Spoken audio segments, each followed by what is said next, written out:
Bagi saudaraku yang mengakui bahwasanya Allah itu tidak ada, mari kita renungkan sedikit bahwasanya Allah itu ada dan ini merupakan fitrah, suara hati nurani manusia. Saya gambarkan ada seseorang yang pernah bercerita kepada saya, ada kejadian dia pernah menaiki sebuah pesawat dan di sebelah kirinya beragama Nasrani dan yang duduk di sebelah kanannya ateis. Suatu ketika pesawat berguncang dengan dahsyat dan pilot pun mengumumkan bahwasanya cuaca buruk dan ada kemungkinan pesawat akan melakukan pendaratan darurat.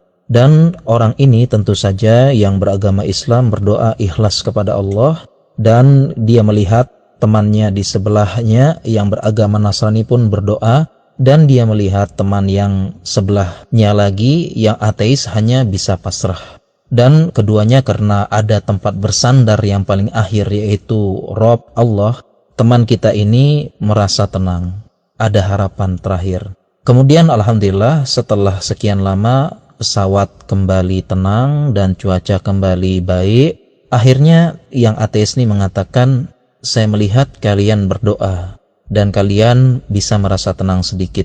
Sedangkan aku bingung berdoa kepada siapa, aku tidak tahu kepada siapa aku berharap di saat-saat seperti ini.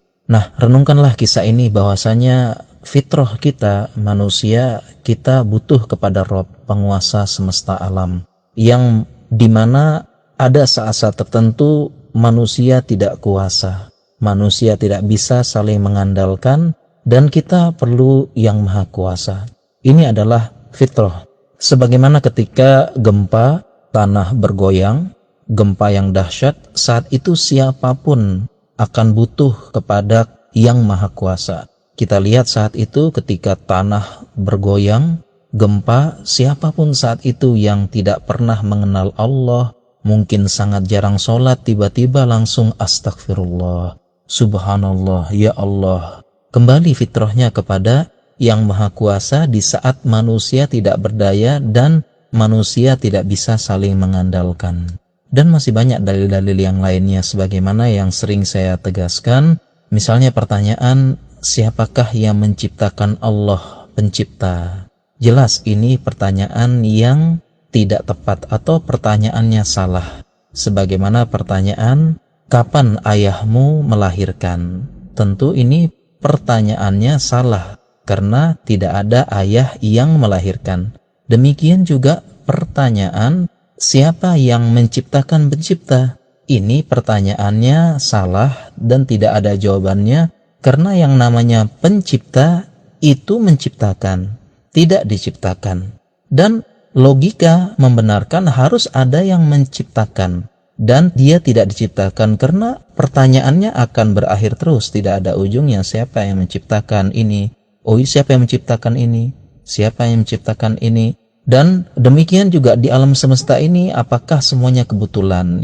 Ini dalil dari orang-orang yang tidak percaya Tuhan, semuanya serba kebetulan. Kebetulan manusia begini, kebetulan matanya begini, kebetulan di bumi. Ini semua adalah tidak benar. Dan tentunya kita kembali ke fitrah kita, fitratullahi allati fataran nasa 'alaiha. Fitrah yang telah Allah fitrahkan kepada manusia. Dan masih banyak dalil-dalil yang lain tanda kebesaran Allah di muka bumi ini. Semoga kita bisa membahas di lain kesempatan. Semoga bermanfaat.